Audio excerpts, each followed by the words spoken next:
मौलाना फजलुर रहमान और आसिफ जरदारी में फिर टेलीफोनिक रब्ता हुआ कि 50 लाख घर बनाएंगे, 1 करोड़ नौकरियां देंगे, वजीर आजम हाउस में यूनिवर्सिटी बनाएंगे, गवर्नर हाउस की दीवारें गिराएंगे, इकॉनमी ठीक करेंगे। शरीफ फैमिली बर्गर डील मांग रही है, लेकिन उनको आलू मिलेगा, साथ खिलौना भी मांग रहे हैं। सब्सक्राइब करें और बेल दबाएं ताकि कोई खबर रह न जाए।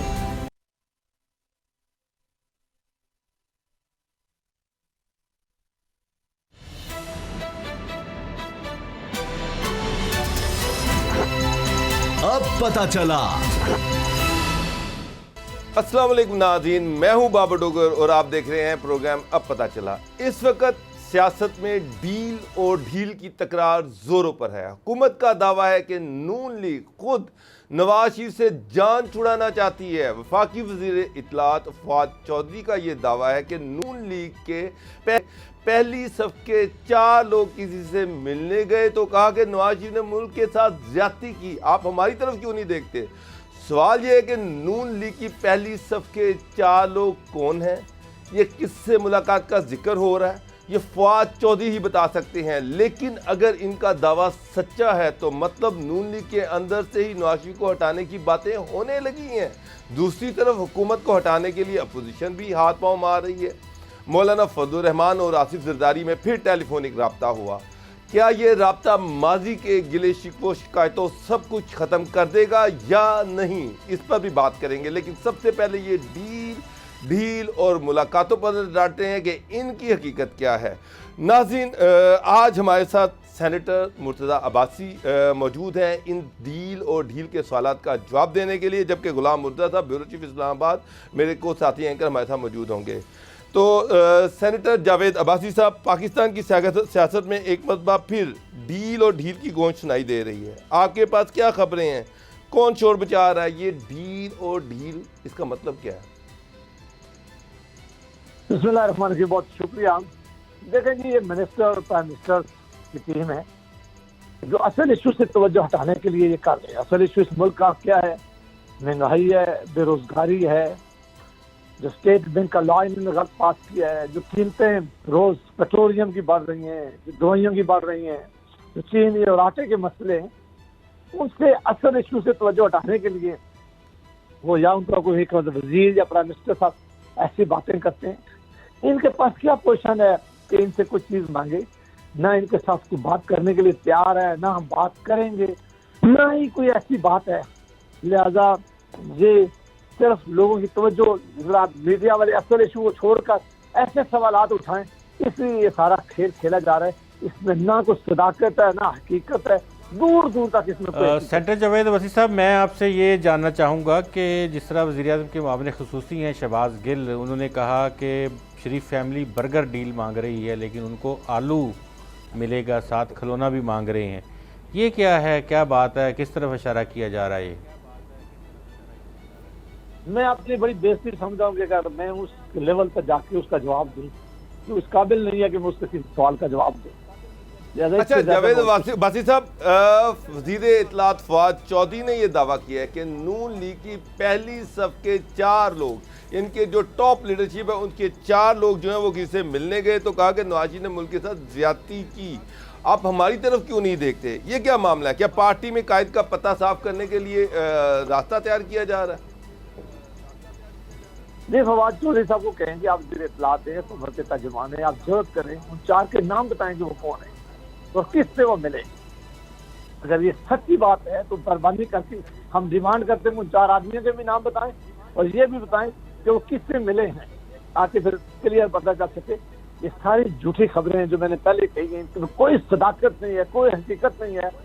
तवज्जो हटाने के लिए, जो असल रियल इशू है इस मुल्क के, उससे तवज्जो हटाने के लिए लोग इनसे पूछते हैं कि महंगाई क्यों नहीं खत्म कर रहे हो, बेरोजगारी बढ़ रही है, आपने अपने वादे क्यों नहीं पूरे किए, आपने जो कौन से वादे किए थे कि 50 लाख घर बनाएंगे, 1 करोड़ नौकरियां देंगे, वजीर आजम हाउस में यूनिवर्सिटी बनाएंगे, गवर्नर हाउस की दीवारें गिराएंगे, इकॉनमी ठीक करेंगे, वो इश्यू तो लोग इनसे सवाल पूछते तो उसकी तवज्जो जो है हटाकर ऐसे साहब, जिस तरह से अभी आपने बताया, आप ये पाकिस्तान पीपल्स पार्टी की बात करें तो वो इल्ज़ामात नून लीग पे आयद करती रही है, नवाज लीग पीपल्स पार्टी पे इल्ज़ामात डील के और इस तरह के आयद करती रही है।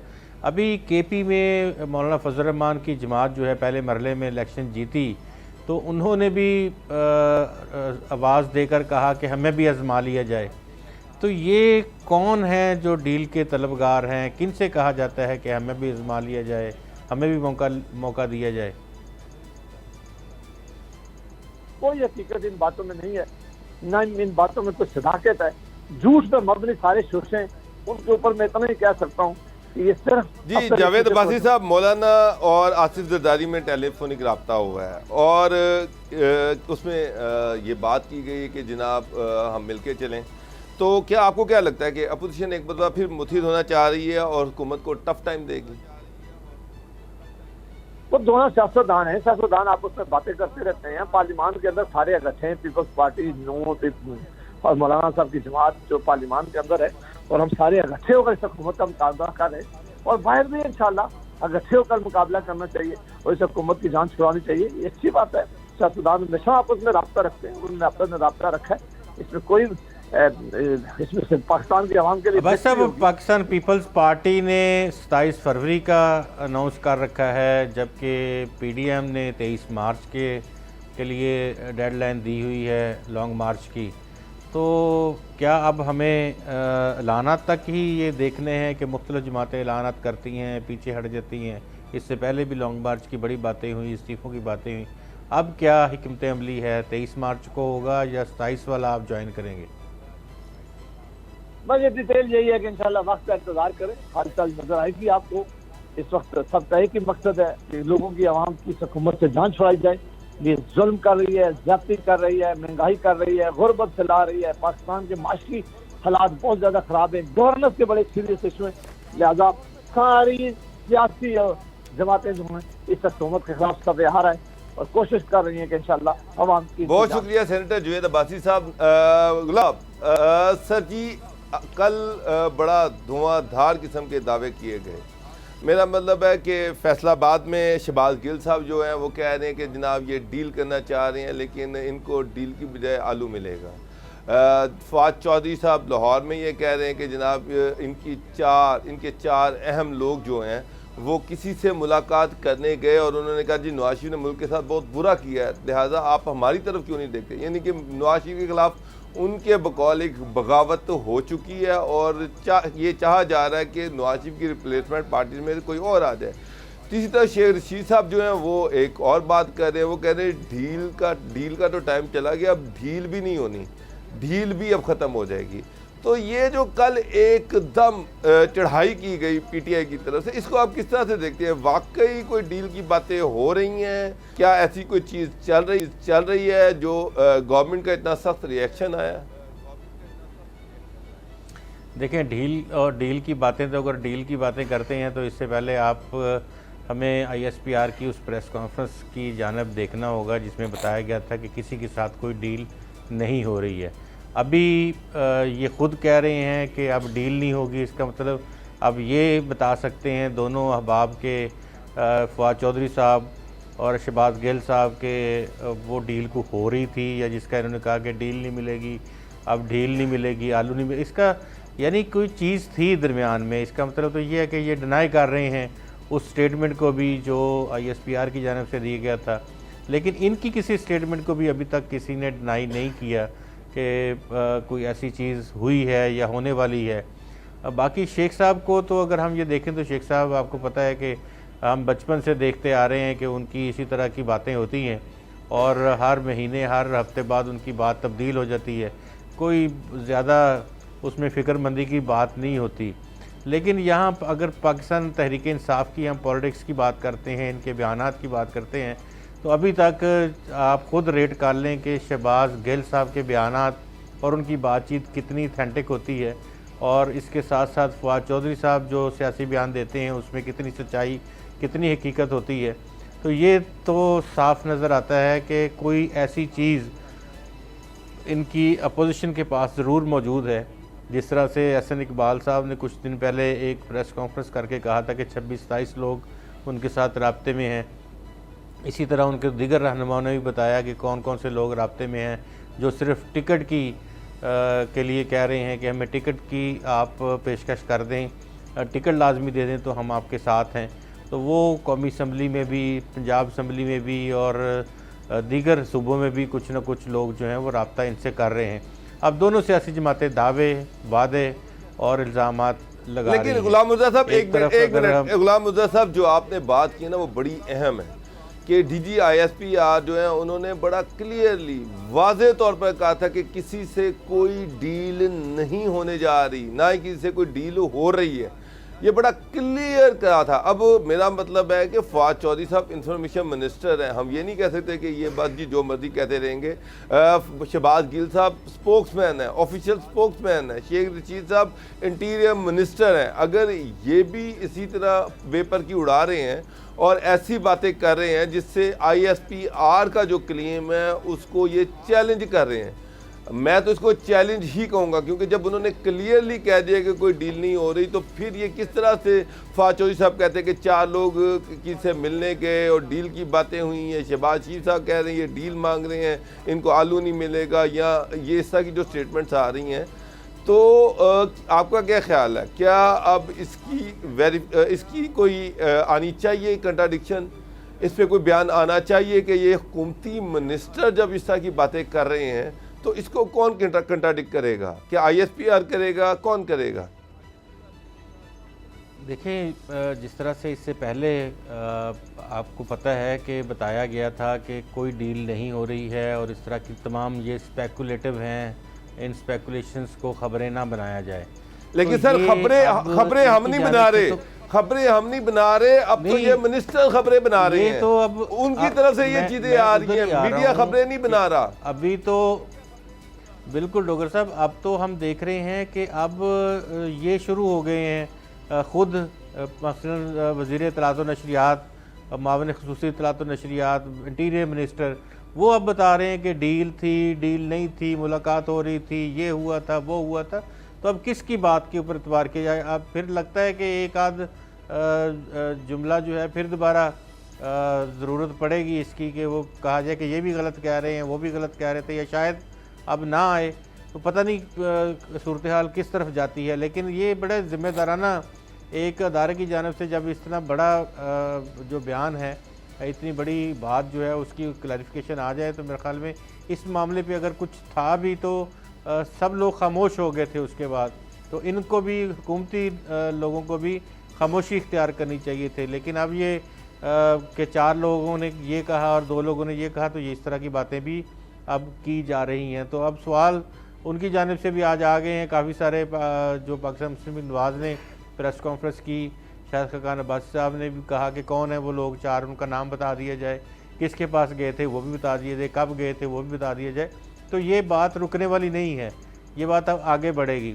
इसके तनाज़ुर में मैं आपको ये भी खबर दूँ कि आने वाले दिनों में कुछ इनके जो लोगों ने मुलाकातें की हैं उनके नाम भी सामने आने वाले हैं कि जो सिर्फ इस बात की ज़मानत मांगते हैं कि उन्हें टिकट दिया जाएगा नून लीग का, तो हम उनके साथ खड़े हैं, हारें या जीतें कोई इसका मसला नहीं है।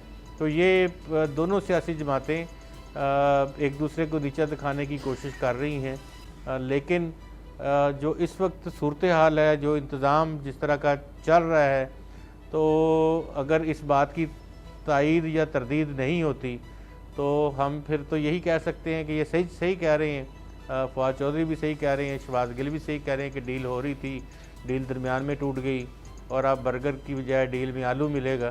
तो ये फिर ये सही कह रहे होंगे, अगर ये इसकी तरदीद या तायीद नहीं आती तो फिर तो हमें इनका मौका मानना पड़ेगा। अच्छा, लेकिन एक तरफ ये भी हकीकत है कि ये जो बयानात हैं ये ऐसे वक्त में आ रहे हैं जब PTI के अंदर से उनके अपने मिनिस्टर जो है PTI की पॉलिसी से इख्तलाफ कर रहे हैं, उनके अपने MNS जो हैं उनकी पॉलिसी से इख्तलाफ कर रहे हैं, और ऐसे वक्त में जब वज़ीर आला MNS को शाया देते तो उसमें आता कोई नहीं है, इत्तेहादी जो है वो नाराज़ बैठे हुए हैं। आप इस मनी बिल को एक साइड पे रख दीजिएगा, इसकी हकीकत कुछ और है, लेकिन इसमें तो कोई इख्तलाफ नहीं है कि PTI के अंदर इख्तलाफात मौजूद हैं, और इस चीज़ में भी, इसमें भी कोई दूसरी राय नहीं है कि मनी बिल के बाद जो एक महंगाई का सैलाब आना है उससे अवाम तंग हैं।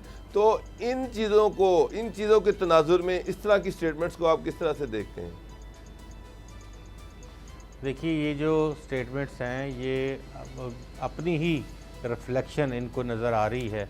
अभी तो ये ख़बरें इस्लामाबाद में ज़ेर गर्दिश हैं, पीटीआई के हलकों में ही ज़ेर गर्दिश हैं कि परवेज़ खट्टक साहब का नाम फ़ाइनल हो चुका है। फ़ाइनल रिप्लेसमेंट वज़ीर आज़म की रिप्लेसमेंट के लिए परवेज़ खट्टक जो हैं वो पीटीआई के लिए सूटेबल होंगे। तो इस तरह की बातें भी सुनने में आ रही हैं। ये गॉसिप है और ये इस्लामाबाद के मुख्तलिफ पॉलिटिकल हलकों की गॉसिप है, लेकिन ज़ाहिर है कि इसमें भी कोई ना कोई ऐसी चीज़ें होती हैं जो ये तमाम इस तरह की चीज़ें बाहर आती हैं। तो इससे पहले भी जिस तरह परवेज़ खट्टक साहब ने अपने ख़यालात का इजहार किया था जिस दिन ये वोटिंग हुई है इस मनी बिल पे, तो उसके बाद भी बहुत सारी चीज़ें चल रही हैं।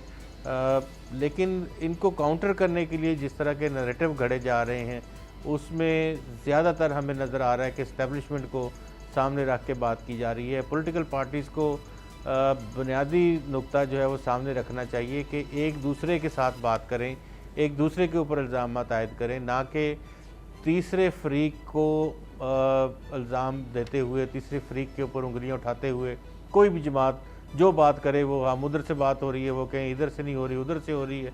तो ये एक जो तालिब इल्म है पॉलिटिक्स के, जो नौजवान हैं, जो अभी पूरी तरह से सिस्टम को समझते नहीं हैं, उनके लिए बड़ी नुकसानदेह चीज़ है कि आप उनको स्टेट से मुतनफ़र कर रहे हैं, आप उनको अदारों से मुतनफ़र कर रहे हैं। वो भले पाकिस्तान तहरीक इंसाफ इस तरह की बात करे, भले नून लीग बात करे, ये वतीरा नहीं होना चाहिए सियासी जमातों का कि वो किसी के साथ ढील और डील की बातें इस तरह से ऊपर तक उठाई जाएं और फिर उनसे पूछा जाए कि ये अभी डील नहीं हुई है, दरमियान में टूट गई है या ऊपर टूट गई है।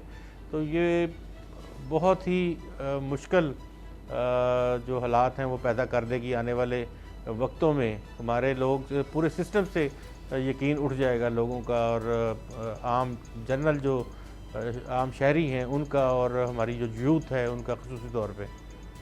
बिल्कुल आपने सही कहा, लेकिन सर सिस्टम से तो एतमाद उठ रहा है। पॉलिटिकल पार्टी जो वादे करके आती हैं, जिस तरह से वो सुहाने ख्वाब दिखाती हैं, पीटीआई ने जो 100 दिन का वादा किया था, उसके बाद ये था कि जी बाहर से लूटा हुआ पैसा पाकिस्तान लाया जाएगा, वो लोग जिन्होंने करप्शन किया उनको पकड़ा जाएगा, रिफॉर्म्स लेके आई जाएंगी, ये किया जाएगा, वो किया जाएगा। वो चीज़ें तो सारी एक साइड पर रह गई। अब तो हालात ये हैं कि अवाम जिसको सुहाने ख्वाब दिखाए जा रहे थे उनसे 2 वक्त की रोटी खाना मुश्किल हो गया है, अपने बच्चों को पढ़ाना मुश्किल हो गया है, अगर कोई बीमार हो जाए उसका इलाज करवाना मुश्किल हो गया है। ये भी सर जी हकीकत है, ये चीज़ें जो हैं ये रियलिटी हैं।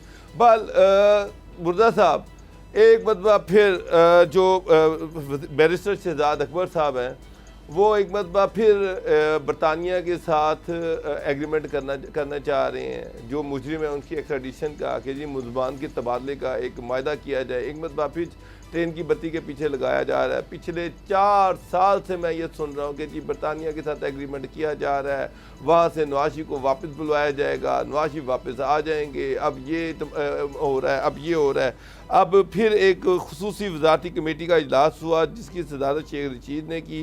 इसमें वज़ीर ख़ारजा शाह महमूद कुरैशी, वज़ीर इंसानी हकूक़ शेर मज़ारी, बैरिस्टर शहजाद अकबर और वज़ारत कानून और एडिशनल सेक्रेटरी दाखिला समेत दूसरे आला काम ने शिरकत की कि जी बरतानिया के साथ एक्स्ट्राडिशन का एक और मायदा किया जा रहा है। तो आपको लगता है कि ऐसे कोई मायदे हो पाएंगे या ये सिर्फ नौकरियाँ ही पक्की की जा रही हैं? क्योंकि शहजाद अकबर साहब मैं जहाँ तक सुन रहा हूँ पिछले 4 साल में कोई 10 मरतबा तो इस तरह के मायदों की बात की है, लेकिन ना आज तक कोई मायदा हुआ और ना ही नवाज शरीफ के आने की कोई ऐसी चीज़ नज़र आ रही है। तहवील मुलजमान का जो मुआहदा है, अगर हम दीगर मुआहदे जो दुनिया भर में एक मुल्क दूसरे मुल्क के साथ करता है, अगर हम उसकी बात करते हैं, एक्स्ट्राडिशन ट्रीटी हमारी ब्रिटिश गवर्नमेंट के साथ बातचीत ज़रूर चल रही है, कोई इसमें शक नहीं है। लेकिन एक एक्स्ट्राडिशन ट्रीटी में एक शिक होती है कि अगर वो मुल्क अपना वहाँ पे जो मुल्ज़म मौजूद है दूसरे मुल्क का, वो अगर देना चाहे तो देगा। यानी इसमें ये नहीं हम कह सकते कि ये स्पेसिफिक परफॉर्मेंस का कोई केस है कि इसमें नवाज शरीफ जो हैं उनको बुला लिया जाएगा और वो फौरी भागे बरतानिया उनको उनके। लेकिन शेख रशीद ने तो तरदीद कर दिया, उन्होंने कहा जी इस मायदे में नवाज शरीफ का नाम शामिल नहीं है, उन्होंने तो बड़ा क्लियरली कह दिया। नहीं होगा भी नहीं। ये एक मुल्क का दूसरे मुल्क के साथ मुआहदा है, और ये इस तरह की ट्रीटीज़ हमारी और दुनिया के ममालिक में मौजूद हैं। उसमें ये होता है कि आप कोई भी ऐसी सेंटिटी हो, ऐसा क्राइम ऐसा हो जिसकी बुनियाद पे आपको उन मुल्ज़मान की ज़रूरत हो, तो आप उनके होम डिपार्टमेंट को लिखेंगे, वो उस केस का जायज़ा लेंगे, और उस केस का जायज़ा लेने के बाद फ्रॉड के मुल्ज़म हो गए या कत्ल गारत गरी के मुल्ज़म हो गए या कुछ और नवैयत के जो खानगी मामलात हैं उनके मामलात हो गए, तो वो तहवील दे देते हैं मुल्ज़मान की एक दूसरे ममालिक के। अगर बरतानिया के कुछ मुल्ज़मान हमारे पास हैं और उनको वो चाहिए हैं तो हम उनको दे सकते हैं, लेकिन ये शर्त होती है कि अगर वो मुल्क अपनी फ्री कंसेंट देगा तब वो देंगे। जो ब्रिटिश, अगर आप लॉ को देखें या ब्रिटिश हुकूमत की आप तारीख़ देखें, तो दुनिया भर के जो सियासी रहनुमा हैं वो अपनी एक्स्ट्राडिशन उधर ही काटते रहे हैं। वो बैरून मुल्क जाके ज़्यादातर जो सियासी पनाह है या सियासी तौर पे वहाँ रहना है या ऐसा वक्त जिसमें वो एग्ज़ाइल में हों, तो वो बरतानिया में रहे हैं हमेशा से। तो बरतानिया इस बात को समझता है, पूरी दुनिया पे उसने हुकूमत की है, तो ऐसे केसेस में हम नहीं कह सकते कि ये कारगर होगा।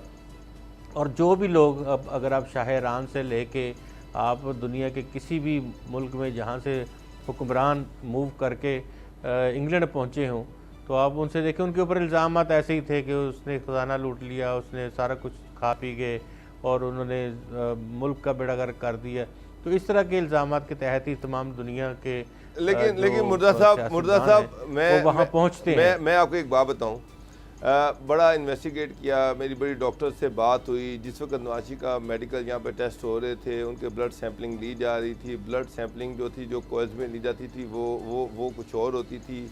आगे लैब्स में जो भिजवाते थे लोग वो कोई और होते थे। जिन लैब में वो सैम्पलिंग भिजवाई जाती थी वो ब्लड कोई और होता था। उस ब्लड में क्या क्या चीज़ें डाली जाती रहीं, प्लेटलेट्स को कम करने के लिए उसमें क्या क्या केमिकल मिलाए जाते रहे, ये बहुत लंबी चौड़ी चीज़ है।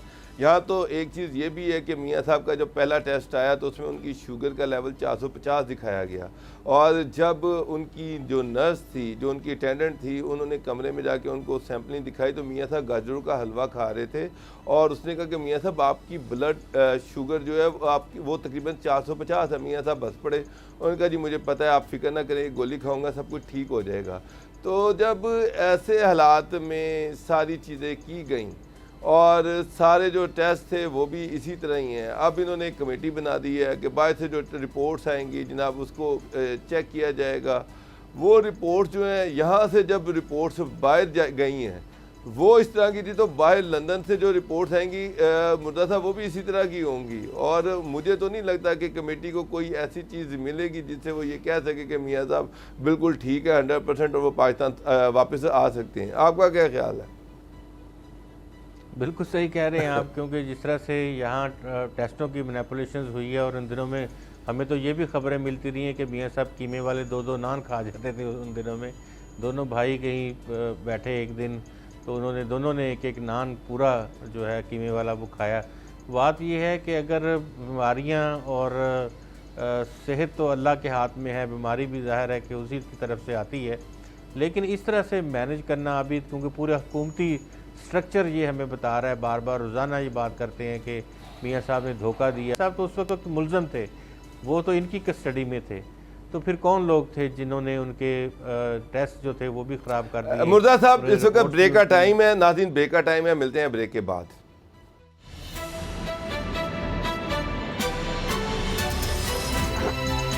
अब पता चला।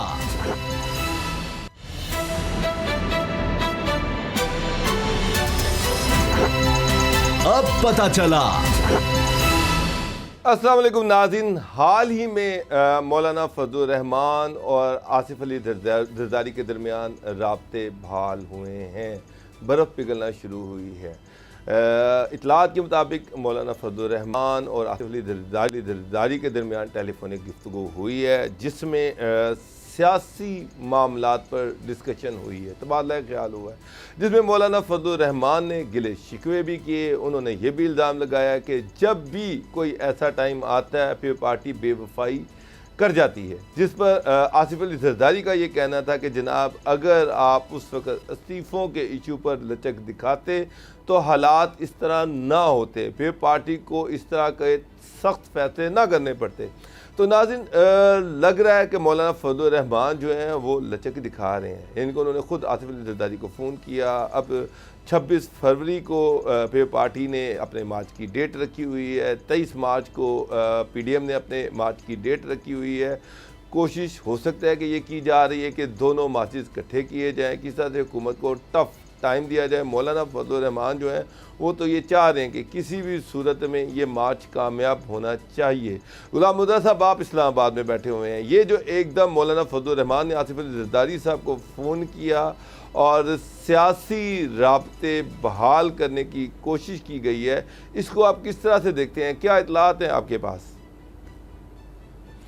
देखिए, पाकिस्तान मुस्लिम लीग नवाज़ के जो सदर हैं मियां शहबाज शरीफ, उनकी ये सारी कोशिशें हैं, वो काफ़ी अरसे से लगे हुए थे। कभी मौलाना साहब को मनाने की कोशिश करते थे और कभी आसिफ अली जरदारी साहब को मनाने की कोशिश करते थे, क्योंकि नाराज़गियाँ आप जानते हैं कि सेनेट के चेयरमैन सेनेट के इंतखाबात के हवाले से और यूसुफ गिलानी साहब चेयरमैन वो मुंतखब हुए जब, उनके हवाले से, फिर उसके बाद कायदे-ए-वान के का इंतखाब तो हो गया, कायदे हिज़्ब इख्तिलाफ के इंतखाब के हवाले से। तो ये 3-4 नाराज़गियाँ थीं जिस पे मौलाना फजल रहमान साहब जो हैं वो सख्त मौक़िफ़ रखते थे अपना। लेकिन पॉलिटिक्स में आप जानते हैं कि ना तो दुश्मन मुस्तकिल होते हैं, ना दोस्तियाँ मुश्किल होती हैं। तो शहबाज शरीफ साहब ने कोशिश की और दोनों की बातचीत करवा दी। गिले शिकवे किए गए जरदारी साहब से भी। मियाँ जो हमारे दोस्त हैं उन्होंने बताया कि जो मौलाना फजल रहमान साहब हैं उन्होंने जरदारी साहब को वही गिले दिए कि आपने इस तरह से हमें डॉज करने की कोशिश की है। तो पीपल्स पार्टी की पॉलिटिक्स इस तरह की तो नहीं थी। तो उन्होंने भी अपनी मजबूरियों का हवाला दिया, बताया कि जो सूरत हाल थी वो किस वजह से इस तरफ गई थी। और अब एक और राब्ता अनकरीब होने जा रहा है, उसके बाद इनकी मुलाकात होगी साबिक सदर आसिफ अली जरदारी और जिसमें मौलाना फजल रहमान भी होंगे, और ये भी उम्मीद है कि उसमें मियां शहबाज शरीफ भी मौजूद हों। आपका मतलब ये आपका मतलब ये है कि पीडीएम की जो लीडरशिप है वो आसिफ अली जरदारी से मुलाकात करेगी। अगर उसमें शहबाज शरीफ मौलाना फजल रहमान दोनों मौजूद हैं तो इसका मतलब यही है कि पीडीएम की जो लीडरशिप है वो आसिफ अली जरदारी से मुलाकात करेगी। अगर इस तरह आप कह लें या आप इस तरह कह लें कि पाकिस्तान पीपल्स पार्टी के रूह रवां शरीक चेयरमैन आसिफ अली जरदारी पीडीएम के लोगों से बातचीत करेंगे, पीडीएम के रहनुमाओं से मिलेंगे।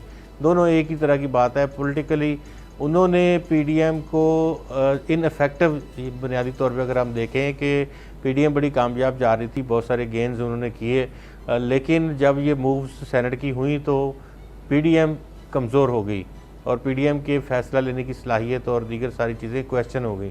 उस वजह से यही बात इस जो टेलीफोनिक कन्वर्सेशन है इसमें की गई है। और गिला उनका यही था कि हमें तो गिला नहीं है, लेकिन आपने पूरी पीडीएम जो है उसको आपने कॉर्नर कर दिया। तो उन्होंने भी उसके इनफेक्टिव होने के हवाले से उन्होंने बताया कि बहुत सारी दीगर वजूहात भी थीं, कुछ फ़ैसले बाहर से ही लिए जा रहे थे। मरीम नवाज़ की उन्होंने बात की कि उन्होंने कहा फैसला जो था वो विदाउट मुर्तज़ा साहब आप मुझे ये बताएं कि ये जो आपने कहा कि मुलाकातें होने जा रही हैं, अगर ये मुलाकात होती है तो ये बहुत बड़ी मुलाकात है, तो इसमें क्या एजेंडा हो सकता है? क्या ये मिलके लॉन्ग मार्च करेंगे? क्या फिर एक दफ़ा ये सारे मिलके जलसे करेंगे, वर्कर्स को मोबिलाइज करेंगे, इस्लामाबाद की तरफ मार्च करेंगे, या ये कौमी असम्बली में कोई जो नो कॉन्फिडेंस मूव लेके आएंगे? क्योंकि पार्टी तो ज़्यादा इंटरेस्टेड है पंजाब में। वो तो ये कहते हैं कि पहले पंजाब में नो कॉन्फिडेंस मूव लाई जाए, उसके बाद फिर इस्लामाबाद में लाई जाए, लेकिन नून लीग जो है वो इस पर राज़ी नहीं है। तो कौन सा ऐसा तरीका है कि, और मौलाना फजल रहमान जो है वो तो चाह रहे हैं कि लॉन्ग मार्च किया जाए, तो आपको क्या लगता है कि ये किस साइड पे चीज़ें अभी जो मुलाकातें होने जा रही हैं इनमें अगर ऑप्शंस के हवाले से बात की जाएगी तो अगर इन हाउस तब्दीली की बात करते हैं तो मौलाना फजल रहमान का तो दरीना मुतालबा है कि सबसे पहले चेयरमैन सेनेट को हटाया जाए। उस तरफ अब ये पार्टी चेयरमैन तैयार सेनेट नहीं को है। हटाने के लिए जाहिर है पाकिस्तान पीपल्स पार्टी अगर तैयार नहीं होगी तो बात आगे किधर बढ़ेगी। बात यह है कि वो कहते हैं कि जहाँ पे हमारी अक्सरियत मौजूद है, सबसे ज़्यादा अक्सरियत अपोजिशन की सेनेट में मौजूद है, तो उन्होंने कहा सेनेट में आ जाएं, सेनेट में बात कर लेते हैं। तो सेनेट के बाद फिर आप नीचे आ जाएं, उधर भी देख लेंगे। सेनेट आपको पता है मुर्जा साहब, लेंगे। चेयरमैन सेनेट को तब्दील करना इन सियासी लोगों के बस की बात नहीं है। फिर पार्टी इस हकीकत को जानती तो है। फिर ये जो जिस तरह से चल रहा है तैयार सिलसिला, नहीं होंगे। वो इंटरेस्टेड है कि तब्दील करना है तो पंजाब में तब्दीली लाई जाए, और आपको पता है कि स्टेक होल्डर जो हैं वो भी इंटरेस्टेड है कि पंजाब में तब्दीली के लिए, या फिर पंजाब में। लेकिन अभी पंजाब में जी जी जी जी डॉक्टर साहब, पंजाब में तब्दीली के हवाले से अभी ना तो पंजाब में, ना मरकज़ में, ना तो मुस्लिम लीग नवाज़, ना मौलाना फजल रहमान वो नहीं चाहते कि इन हाउस तब्दीली कोई आए। वो तो ये चाहते हैं कि अगर इनके आपस के इख्तलाफात ही हैं वो सामने आएँ तो कोई ऐसा बंदा सामने आ जाए जिसके ऊपर सब लोग मुत्तफ़िक हों। जिस तरह मौलाना फजल रहमान हैं वो परवेज़ खट्टक के ऊपर वो भी मुत्तफ़िक हैं, शहबाज शरीफ भी किसी न किसी लिहाज से उसके ऊपर मुत्तफ़िक हैं। तो वो कोई ऐसी चीज़ कर दी जाए, बेशक आपको याद होगा कि परवेज़ खट्टक ने अपने होम टाउन में एक दफ़ा ये भी कहा था कि जनाब मैं जब चाहूँ, मेरी वजह से इमरान खान की गवर्नमेंट बनी और जब चाहूँगा वो उनको गिरा भी सकता हूँ और उनको बना भी सकता हूँ। उसके बाद इसमें भी कोई ये भी एक हकीकत है कि वो पहले वज़ीर आला KP के बनना चाहते थे, खान साहब उस पर तैयार नहीं हुए। वो इंटीरियर मिनिस्टर, उन्होंने खुद कहा कि मुझे इंटीरियर मिनिस्ट्री चाहिए। इमरान खान साहब ने वो भी उनको नहीं दी और उनको एक ऐसा वज़ीर बना दिया, वज़ीर डिफेंस बना दिया जो वो नहीं चाहते थे। तो अब जाहिर बात है कि वो शदीद एक मिसट्रस्ट तो है दोनों के दरमियान, और वो इमरान खान से नाराज़ भी हैं। और इसमें कोई शक नहीं कि KPK में एक बहुत बड़ा ऐसा ग्रुप है जो परवेज़ खट्टक को सपोर्ट करता है, और अब वो ओपनली इमरान खान को अपोज भी उन्होंने किया है। तो कितना चांस है कि परवेज़ खट्टक साहब जो है वो इमरान खान के सामने खुल के आ सकते हैं, क्योंकि अब वो उन्होंने एक स्टेटमेंट तो दिया इमरान खान के सामने, लेकिन बाद में वो उससे मुकर गए।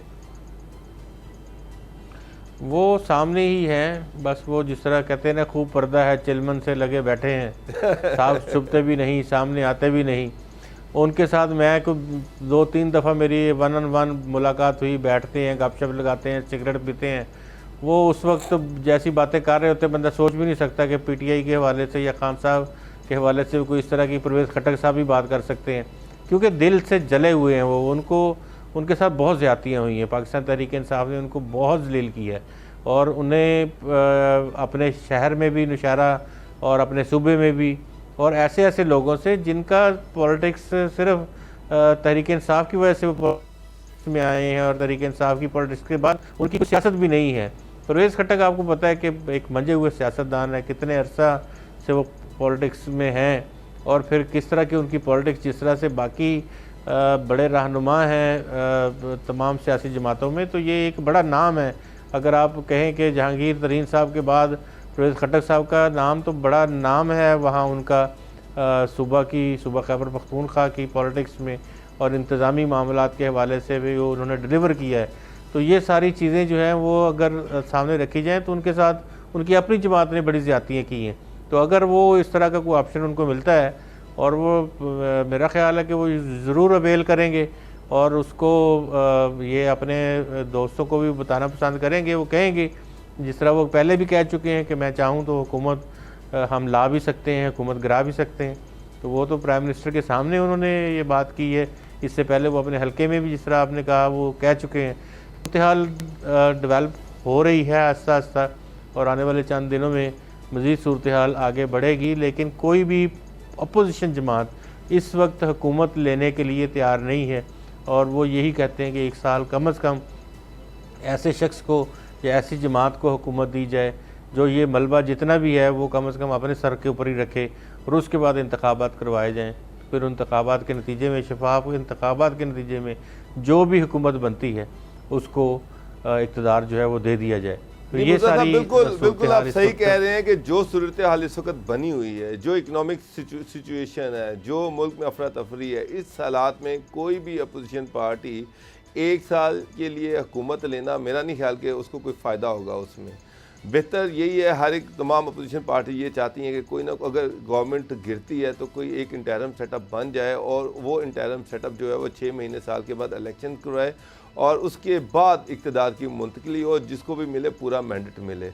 नाज़रीन, ब्रेक का टाइम है, मिलते हैं ब्रेक के बाद।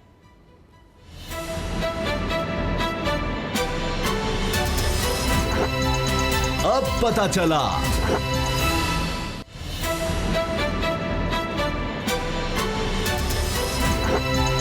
अब पता चला।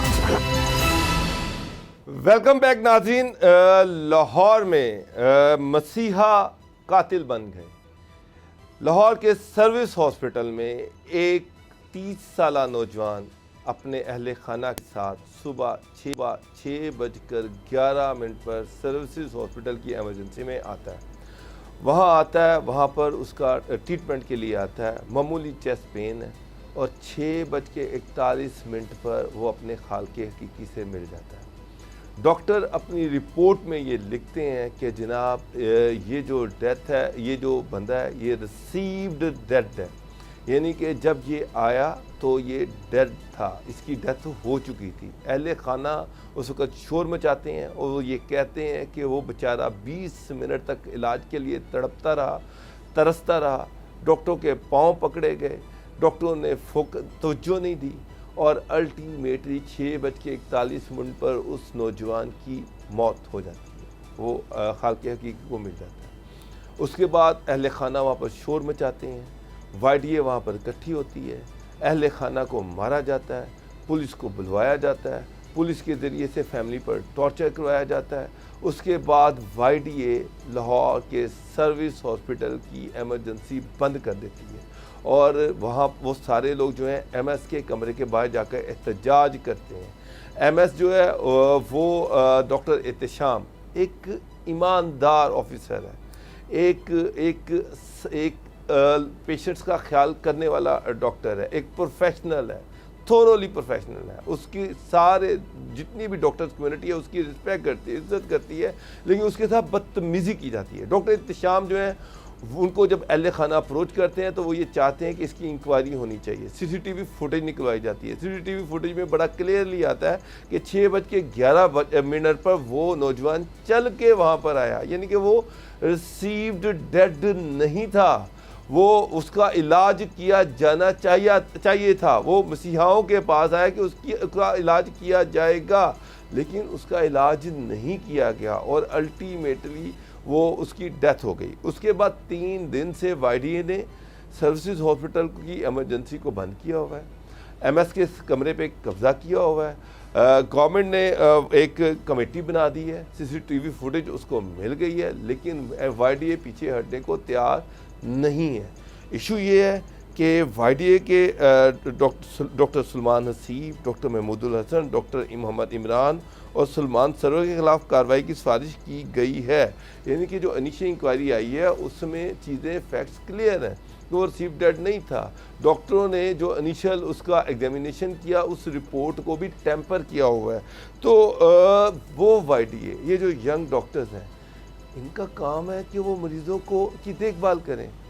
उनकी ज़िंदगी मौत अल्लाह ताला के हाथ में है, लेकिन डॉक्टर का ये फ़र्ज़ है कि वो आखिरी वक्त तक उसकी ज़िंदगी के लिए लड़े, जो भी उसके पास अख्तियार है उसका इस्तेमाल करे। लेकिन ये कैसे डॉक्टर हैं कि जो खुद मरीज़ को मार देते हैं, जो मरीज़ चल के वहाँ पर आता है उसको रिसीव डेड लिखते हैं, अपने ही एमएस, अपने सीनियर से बदतमीज़ी की जाती है। डॉक्टर एहतशाम जो एमएस हैं, प्रोफेशनल आदमी हैं, उनसे इस्तीफ़ा मांगा जाता है सिर्फ इसलिए कि वो इसकी इंक्वायरी करना चाह रहे हैं। वो ये चाहते हैं कि कौन जिम्मेदार है, क्या वाकई वो रिसीव डेड था, क्या ये रिपोर्ट को टेम्पर किया गया, क्या डॉक्टर जो हैं उन्होंने कोई कोताही तो नहीं बरती उसके इलाज में। आज भी डॉक्टर्स ने वहाँ पर हड़ताल की हुई थी। आज ओपीडी को बंद करने की बातें की जा रही थी, कभी एमरजेंसी को बंद कर दिया जाता है, एमएस के कमरे पे कब्ज़ा किया हुआ है। ये प्रोफेशनलिज्म है? मैं गुलाम मुर्तज़ा साहब, ये हकीकत है जो मैंने आपके सामने रखी। YDA जो है वो मसीहा है। लोग उनके हॉस्पिटल्स में आते हैं अपने अजीज़ों के इलाज के लिए, ना कि वो चल के आएँ और उनको रिसीव डेड लिख दिया जाए और उसके बाद एमरजेंसी को बंद कर दिया जाए, गुंडा और बदमाशी की जाए। क्या इस तरह के मसीहा हमें चाहिए? बाबा डॉक्टर साहब, बड़े अफसोस का मुकाम है कि ये लोग जिनको कौम अपना पेट काट के पढ़ाती है, आप एक डॉक्टर के ऊपर उठने वाले अखराजात को अगर आप सामने ले आएँ अवाम के, हमारे टैक्सों के पैसों से इनके जो मेरिट्स तो बनते हैं, ठीक है, काबिल बच्चे होते हैं, डॉक्टरी के लिए आते हैं, लेकिन जो सरकारी हॉस्पिटल्स हैं, सरकारी जो मेडिकल कॉलेजेस हैं, उनमें हमारे आपके टैक्सेस के पैसों से इन बच्चों को तालीम दी जाती है। क्या हम ये तालीम दे रहे हैं कि वो ज़िंदा पाँव पे चलकर आने वाले नौजवानों को वो मुर्दा डिक्लेयर करें, वो खिदमत की बजाय कसाई बन जाएं, छुरियां हाथ में पकड़ लें, वो बंदों को मारना शुरू कर दें, कातल बन जाएं? ये तो तालीम नहीं थी, तरबियत ये तो नहीं थी हमारे घरों की। तो ये क्यों हो रहा है, कैसे किया जा रहा है ये सब कुछ? मुर्जा साहब, मेरी खुद डॉक्टर एहतिशाम जो MS है, मेरी उनसे बात हुई है। डॉक्टर एहतिशाम एक प्रोफेशनल आदमी है, एक अपराइट आदमी है। उन्होंने मुझे कहा कि जनाब अगर कोई डॉक्टर ने गफलत की तो फिर उस पर ये कत्ल है, ये कत्ल है। वो उन्होंने कहा कि CCTV फुटेज मौजूद है कि वो बंदा अपने पाँव पे चल के हॉस्पिटल में आया और बजाय इसके कि उसका इलाज होता, उसको 22 मिनट के बाद लिखा जाता है कि वो रिसीव डेड था। मेरा मतलब उसकी तो इन्वेस्टिगेशन होगी कि इलाज उसका ठीक नहीं हुआ, डॉक्टर ने उसको चेक नहीं किया। और बजाय इसके कि डॉक्टर्स अब उस इंक्वायरी रिपोर्ट का इंतज़ार करें, आप MS के कमरे में ज़बरदस्ती दाखिल हो जाते हैं, उससे बदतमीज़ी की जाती है, उससे इस्तीफ़ा मांगा जाता है और एमरजेंसी को बंद कर दिया जाता है। ये सिर्फ इसलिए किया गया क्योंकि डॉक्टर एहतिशाम साहब जानते थे कि ये किन्हों ने क्या किया है। उन्होंने CCTV फुटेज भी देख ली थी। वो लवाहकीन को इंसाफ फराहम करना चाहते थे और इंसाफ की फराहमी में रोड़े अटकाने के लिए अब उनके दफ्तर में भी कब्ज़ा किया गया, उनके साथ तदकोप भी किया गया, उनकी हत्क इज़्ज़त भी की गई, उनको कमरे से भी निकाला गया। तो ये सब बदमाशी है। इसके लिए मैं अर्ज़ करूँगा कि वहाँ पे के जो वज़ीर आला हैं उस वाए सादा नोटिस लेने के वो फौरी तौर पे कोई ऐसे इकदामात उठाएं। डॉक्टर यास्मीन राशिद साहबा बड़ी अच्छी रेपुटेड खातून हैं और बड़ा इस शोबे को बहुत अच्छा समझती हैं। उनको इस मामले को हल करने के लिए ये तो वकला से भी आगे का काम जो है वो चल पड़ा है। वकला भी अपने हवालों से बहुत ज़्यादा मशहूर हुए इसी तरह के। लेकिन सर उनसे किसी की जान नहीं जाती। कोई चले ठीक है, उन्होंने PIC में गलत काम किया, वकला ने गलत काम किया, वह नुकसान किया, लेकिन किसी की जान खेले।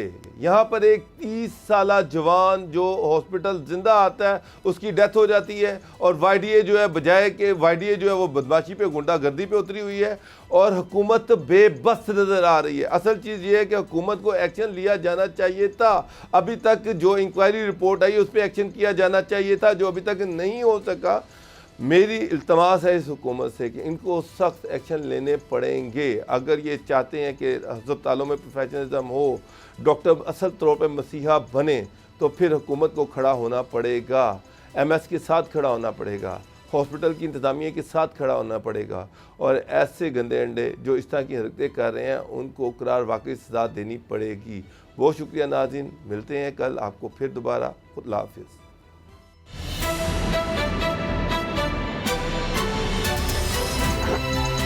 अब पता चला। सब्सक्राइब करें और बेल दबाएं ताकि कोई खबर रह न जाए।